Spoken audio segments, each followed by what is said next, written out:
Nunca pensé que llegaría a ser algo así, pero lo hice. Mi relación con él era un desastre. Golpes, insultos, humillaciones que me dejaban hecha pedazos por dentro y por fuera. Y aún así, cuando me dijo que se iba de la casa, sentí que me arrancaban el aire. No entendía cómo podía dolerme perder a alguien que me destruía, pero así era. El miedo a quedarme sola me consumió. Una vecina me habló de un brujo. Es fuerte, muy fuerte. Con él no hay hombre que se resista, me dijo. Yo estaba desesperada y acepté visitarlo. A los pocos días fui al lugar. Aquello olía muy extraño, una mezcla entre humedad y algo extraño. Había frascos con cosas que no quiero recordar, velas negras chorreando cera, y en el centro una mesa con símbolos dibujados en rojo. Me pidió una foto de mi esposo, algo de su cabello y unas gotas de mi sangre. Cuando vi cómo la dejaba caer sobre un vaso oscuro y comenzaba a murmurar, sentí un miedo muy profundo, pero era un miedo que decidí ignorar. El brujo me prometió que en 3 días él volvería a mi lado, y así pasó. Una tarde como si nada regresó, traía flores, me abrazaba, me decía lo mucho que me amaba. Era otro hombre, cariñoso, atento, sonriente. Durante semanas viví una fantasía, pensé que había recuperado a la persona que siempre quise, pero la ilusión tenía un precio. El brujo cada vez me pedía más dinero, más velas y más ofrendas. Decía que el trabajo debía alimentarse para poder mantenerse. Yo ya no podía pagarle y le pedí tiempo, pero desde ese momento sentí que todo cambió. Al principio eran cosas pequeñas, pasos en el pasillo de la casa cuando estaba sola, puertas que se abrían de repente, la sensación de que alguien me observaba desde los rincones oscuros de la casa. Poco a poco, las cosas se volvieron físicas. Me despertaba con marcas en los brazos, moretones que no tenían explicación en las piernas. Comencé a sentir un cansancio insoportable, como si todo el tiempo me chuparan la energía. Las noches se hicieron insoportables. Me despertaba siempre a la misma hora, alrededor de las 3 de la mañana, con la sensación de que alguien se sentaba sobre mi pecho. No podía moverme, solo veía una sombra pesada con el rabillo del ojo que parecía respirar encima de mí. Escuchaba mi nombre susurrado, tan cerca de mi oído, que más de una vez grité pensando que había alguien en la habitación. Mi cuerpo empezó a deteriorarse rápido. Perdía peso sin razón. Mi cabello se caía a mechones. Mi piel se llenó de manchas. Los médicos no encontraban nada, pero yo sabía que era otra cosa.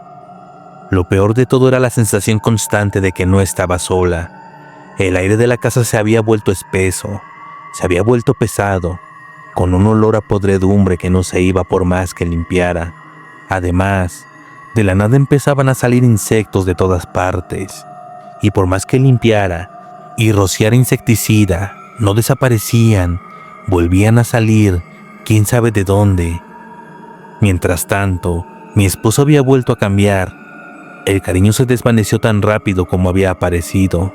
Volvieron los gritos, las ofensas, los golpes. Una noche se fue de nuevo, y esta vez ni siquiera lo intenté detener. Me dejó sola, con lo que sea que estaba en mi casa, y tal vez dentro de mí. Desesperada busqué ayuda en otro lugar. Una mujer mayor me atendió, una curandera de confianza de una amiga. Apenas crucé la puerta me miró fijamente y me dijo: a ti te dejaron marcada. No solo te hicieron un amarre, te amarraron a la oscuridad. Me explicó que el brujo, al ver que no terminé de pagarle, se había vengado. Dejó el trabajo inconcluso y además me envió algo muy oscuro. Una entidad que se alimentaba de mí, de mi miedo, de mi energía. Eso que sientes encima por las noches no es una pesadilla. Es lo que él mandó para quedarse contigo, me dijo. Ahora vivo en una lucha constante. Me hago limpias constantemente. Me baño en hierbas. Rezo todos los días. Y cada cierto tiempo enciendo velas blancas. Intento recuperar mi paz aunque todavía siento esa presencia rondando. Ya no busco amor, ya no quiero que regrese. Lo único que quiero es que me dejen tranquila, que mi cuerpo sane, que mi alma recupere su calma, porque entendí, demasiado tarde, que un amarre no une corazones, ata almas a la oscuridad.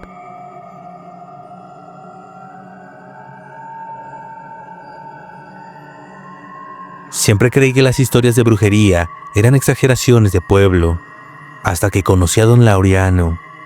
Tenía 80 años, la piel pegada al hueso, los ojos hundidos, pero con una sonrisa que nunca se borraba. Era rico, dueño de varias casas abandonadas en el barrio, y tenía fama de haber enviudado 3 veces, en circunstancias muy extrañas.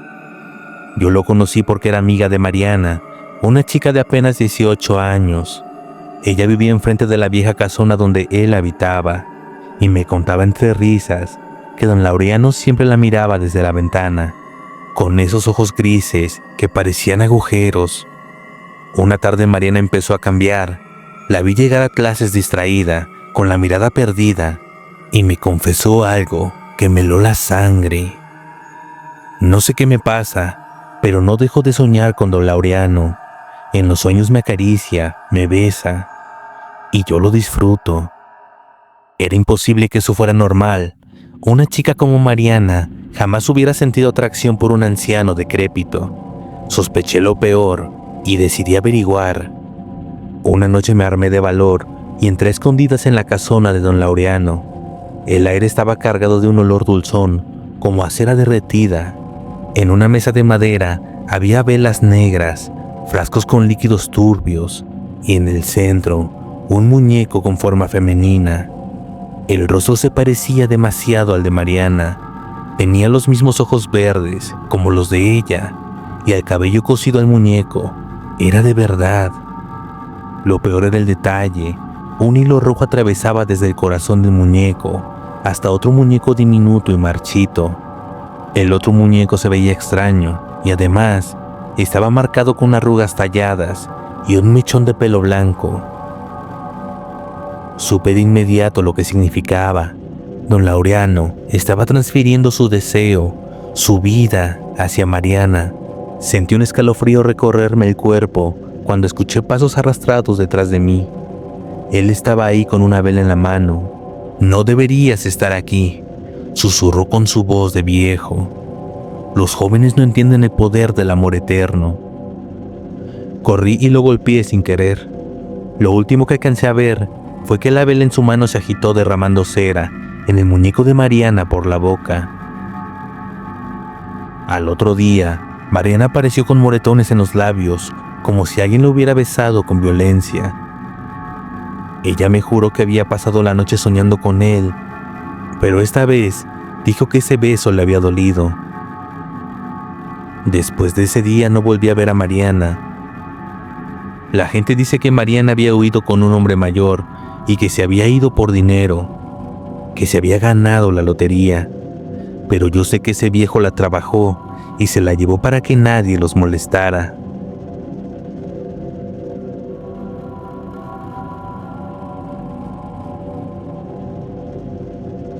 Fue un viernes por la tarde, cuando acompañé a un amigo al panteón del barrio. Íbamos a visitar la tumba de su abuela. Yo caminaba distraído, mirando las flores marchitas, las cruces oxidadas y escuchando el canto lejano de los pájaros. De pronto, junto a una lápida olvidada, vi algo raro. Un frasco de forma extraña de vidrio, envuelto en trapos rojos, atado con listones negros y cubierto con cera. Dentro tenía alfileres, cabellos enredados y hasta parecía que había una fotografía dentro. La curiosidad me ganó. Me agaché, lo tomé en mis manos y sentí un escalofrío recorrerme la espalda. El frasco estaba frío como hielo, a pesar de que el sol todavía pegaba fuerte. Mi amigo me gritó que lo dejara, que esas cosas eran trabajos de brujería. Pero yo lo abrí. Dentro encontré tierra, uñas humanas, y detrás de la fotografía había un nombre escrito a mano. Apenas lo leí, sentí como si alguien me soplara en el oído. Giré de golpe pero no había nadie. Avergonzado tiré el frasco de nuevo, lo dejé donde estaba y salimos del panteón en silencio. Esa misma noche empezó lo peor. Estaba acostado en mi cama intentando dormir, cuando escuché un susurro claro, pegado a mi oído. ¿Por qué lo abriste? Me levanté de un brinco, prendí la luz, pero no había nadie. Traté de convencerme de que era mi imaginación. Sin embargo, algunas noches la voz regresaba. A veces sentía que era un murmullo, otras veces un grito ahogado, como si alguien me estuviera llamando. Con los días, las voces se hicieron más constantes. Ya no eran solo en las noches, mientras comía, mientras me bañaba. Incluso cuando estaba con mis padres escuchaba risas y susurros que nadie más parecía notar. También sentía que las cosas se caían de la nada, que las luces se apagaban o se prendían. Desesperado fui con un brujo. Después de contarle toda la historia, el hombre me miró fijamente y me dijo que lo que había tocado era un amarre muy fuerte y que había abierto algo que no debía. Según él, hizo algunas limpias con hierbas, con veladoras negras, y lo más perturbador fue que sacrificó un gallo frente a mí. Pero después de tiempo, nada de eso funcionó. Fui con otro y luego con otro. Todos me repetían lo mismo, que había perturbado un trabajo hecho con sangre y que al abrirlo lo había conectado conmigo, pero ninguno podía ayudarme. Las voces siguieron, los sucesos paranormales no dejaban de pasar en mi casa. He dejado de dormir bien, mi familia me nota pálido, ojeroso, cada vez más apagado, y aunque no lo digo en voz alta, sé que ya no estoy solo en mi casa. Han pasado meses desde aquel día en el panteón. He gastado dinero en brujos, en limpias, en rezos, pero nada cambia. Cada noche es peor. Ya no sé qué más intentar. No sé si estoy maldito, poseído o simplemente condenado. Solo sé que desde aquella tarde en el panteón no he tenido un solo momento de paz. Y lo peor de todo es que cada día la voz suena más clara, más real, más cerca. Nunca quise contar esta historia, pero ya no puedo con la culpa. Todo empezó por amor, o lo que yo creía que era amor. Tenía 19 años cuando conocí a Raúl. Era todo para mí. Su sonrisa, su forma de hablarme, cómo me hacía sentir especial. Pero pronto descubrí que no era solo mío. Raúl coqueteaba con otras chicas. Se alejaba de mí por días y yo me consumía de celos. Una amiga me habló de una señora que hacía trabajos de brujería. Me dijo que si quería que se quedara conmigo para siempre, lo que tenía que hacer era un amarre. Yo lo dudé al principio, pero estaba desesperada. Quería que solo fuera para mí, así que decidí ir a los pocos días. Cuando llegué al lugar, la señora me pidió cosas extrañas, una foto de él, un poco de su cabello y gotas de mi propia sangre. El ritual lo hicimos en un cuarto lleno de velas rojas y negras, con un humo espeso y un olor a azufre que me hizo casi vomitar. Ella recitó oraciones en un idioma que no entendí y al final me dijo: ahora será tuyo, pero recuerda que todo tiene un precio. Esa noche Raúl apareció en mi casa, pero al pasar los días, lo noté cada vez más débil. Sentía que no comía, dormía muy poco, y cuando lo miraba, parecía que su cuerpo se consumía por dentro. Cada vez tenía ojeras más profundas, y su piel se volvió amarillenta, como si siempre estuviera enfermo. Ahora yo era la que intentaba alejarse, pero él no me dejaba. Cada vez que lo intentaba me lloraba, me suplicaba que no lo abandonara. Era como si algo lo obligara a permanecer conmigo, aunque su cuerpo se estuviera pudriendo lentamente. Una noche me llamó llorando. Fui a su casa y lo encontré en el suelo temblando, con la mirada perdida. No puedo más. Siento que algo me quita la vida.